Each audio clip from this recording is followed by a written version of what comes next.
Yo, what is up guys? It is Tom back with another cryptocurrency video. Today I want to talk about EOS. Obviously you guys know I like cryptocurrency platform plays.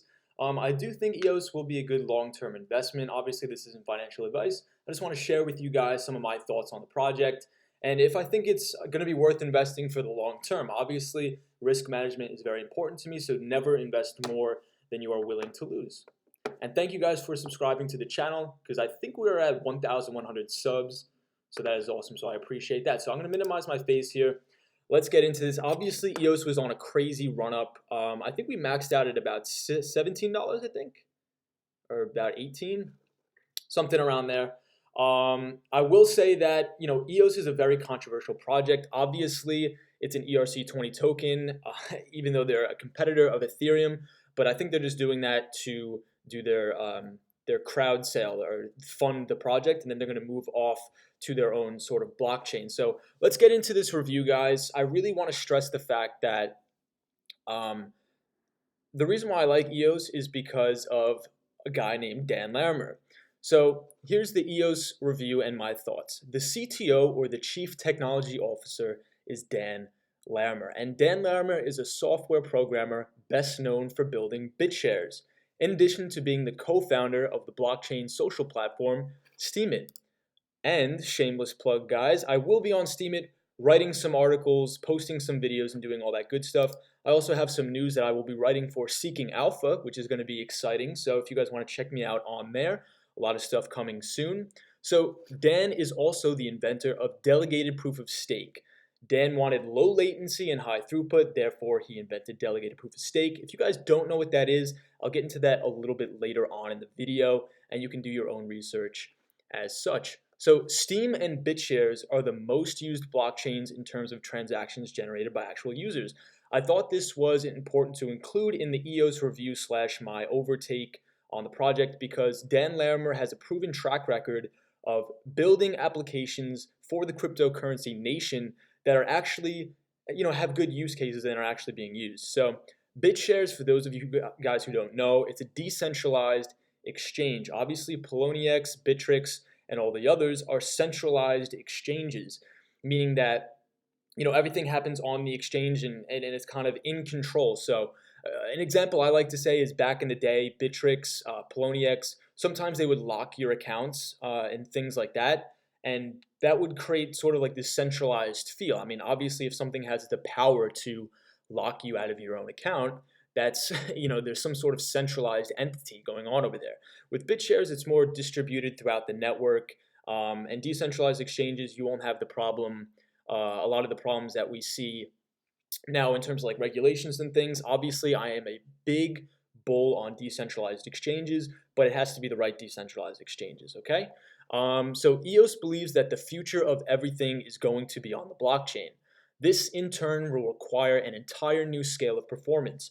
Just to give you guys some real industry standard examples here of really what we use in our everyday lives, and if we want to see this transition over to the blockchain, these are the kind of volume, I should say, that we need to be seeing, okay? So 20,000 transactions per second with Visa and MasterCard alone, about 52,000 Facebook likes per second, and about 100,000 trades per second in regards to the markets. Now, why is this important? Well, the reason why it's important is because if we look at the real, sort of outreach right now, what we have, with Bitcoin, we have about 3 transactions per second. With Ethereum, we have about 30 transactions per second. And before I go on, I just want to say I understand that Ethereum is working on Ethereum 2.0, which is considered pretty much like blockchain 3.0, what Vitalik calls it. And he's really working on to make Ethereum scalable. Do I think he could do it? I do. I am bullish on all platforms. Vitalik is just an incredible human being, probably one of the smartest humans on earth. And I really do think he can make Ethereum scalable. Now, I will say, this is a very large gap between where we are today and where we need to be in order to support real-world activities. So, I mean, obviously, you guys remember the whole cryptocurrency, the whole CryptoKitties, hiatus on the Ethereum network, which pretty much clogged up the network, making it pretty much impossible to send Ethereum. Transaction times were very, very slow. Fees were high. So with EOS, the reason why I like it is because it's going to be free and it can be completely scalable. According to Dan Larimer, of course. Obviously, I want to make this as much of an unbiased review as possible, and I want your guys' thoughts on this because there is a lot of controversy saying that, oh, EOS is a scam. I mean, I personally don't think it's a scam. I think that's a little bit more radical, but obviously I'm open to hearing anything that you guys have to say. So EOS introduces the first blockchain operating system that supports scalability. So pretty much anything can be built with this. So what place will EOS have in the token economy? EOS is moving to wave 3 of the revolution, blockchain 3.0, like we've talked about. Vitalik calls this Ethereum 2.0. I think both products will be very good. I do think that, the thing that I want to see is that just so we can get to scalability, I don't care what project does it, whether that's Neo, Qtum, EOS, Ethereum, I just want it done. So I'm a big bull on platforms, and I'm really excited to see the growth in it. So just to give you guys an example, the first wave that we saw was with Bitcoin. This is the most simple of all protocols, and it acts as a store of value very well at the moment. And guys, if you want to see this information, I'll include in Dan Larimer's presentation on EOS, where he kind of goes in depth on some of these points. The next wave that we saw was with Ethereum. This was due to smart contracts, but it's limited in terms of scalability. Obviously, we know that Ethereum's working on this. So EOS takes what Steemit and generalizing it so anybody can build anything on top of it. The future of all websites is that they will be block explorers, and this is something that Dan Larimer always says in his interviews. I was doing quite a bit of due diligence on Dan Larimer, and he really believes that the next seismic shifts from, say websites is that everything will be a block explorer in a way, which is kind of cool. And I mean, I'm all for it. Do I think it's going to transition overnight? No, but I do think that at some point it will get there. So EOS should be able to do 1 million transactions per second, should be able to do this with no fees. And if you guys really, like I said, keep referring back to some of Dan Larimer's interviews, he really says that in order for people to, want to use a product or service, say like a Facebook or something, they're not going to want to use Facebook if you have to pay for it, right? People want to use things that are free, that are fast. And with EOS, his main goal is to try to do that. So there'll be no fees. You don't have to use, say gas or anything like that. Ethereum's trying to do something in terms of their scalability with sharding. But do I think EOS could do 1 million transactions per second? I'm not going to doubt Dan Larimer. He's built some amazing applications for the blockchain community so far. So I really do think that he can do it. Maybe I'm too bullish on the project. Maybe I'm a little bit naive on this. I'd love to hear what you guys have to say as well. So this is probably the biggest main point here in this review, in this overview of my opinion on EOS. So EOS uses delegated proof of stake. And what this means is that token holders can elect witnesses. These witnesses can produce blocks and validate transactions. If a witness produces a bad block or does something bad, we can replace them with someone else. So there's really no incentive to do anything bad as a witness, according to Dan Larimer, because the rewards will be too great for you to be a witness, right? So Dan says this will work because there will be a lot of competition in order to be a witness in the first place.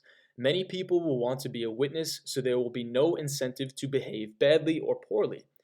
In Ethereum, anybody can be a part of the consensus process, but with EOS, only the people who are elected can be a part of the consensus process.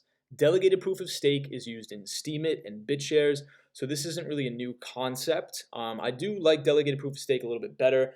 It kind of creates a democracy type feel, in my opinion. Obviously, some people are making the argument, which can be quite valid, that EOS is sort of centralized in a way because only some people hold the power. But also, if you think about it in terms of Ethereum, only a very small amount of the people hold a lot of the hashing power with Ethereum, so you can kind of make the same argument.